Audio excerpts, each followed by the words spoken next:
যাওয়াবার আমি পুজোতে শাড়ি নেইনি, কেন জানো? কারণ আমি পুজো দেখতে একদিন গিয়েছিলাম, আমার স্বাদের মধ্যে যেগুলো শাড়ি উঠেছিল সেখান থেকে একটা বেছে নিয়ে আমি ঠাকুর দেখতে গেছিলাম। তো এবার আর কোনো দেরি নেই, পুজোর 10 দিন আগেই গিয়ে নিয়ে আসলাম শাড়ি। তো তোমাদের সাথে আমি শেয়ার করতে পারিনি, তো আজকে মিনি ব্লগে তোমাদের সাথে একটু শেয়ার করছি। দেখো ওই শাড়িটা আমার, আর এটা হচ্ছে আমার মামামের জামা। তো আমার মামামের অনেক জামা কাপড় আছে, কিছুদিন আগে অন্নপ্রাশনগুলো তো অনেক জামা কাপড় হয়েছে, সেগুলো ছোট হয়ে যাচ্ছে। তো নতুন নতুন আমার মামামের কিন্তু এবার প্রথম দুর্গাপুজো, তার জন্যই আর কি ওর জন্য একটা জামা নেওয়া হয়েছে। আর এই বড় জামাটা দেখতে পাচ্ছ, সেটা আমার বড় মামামের, মানে আমার জার মেয়ের।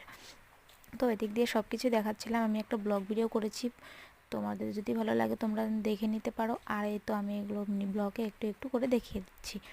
আর আমি এত ব্যস্ত ছিলাম যা সে ভিডিও করতে পারিনি, ব্লগ ভিডিও যে তোমাদের সাথে শেয়ার করব, কোথা থেকে কী আনলাম না আনলাম, কোথায় গেলাম, শপিং করতে গেলাম, সেগুলো একদমই দেখাতে পারিনি, খুব বিজি ছিলাম।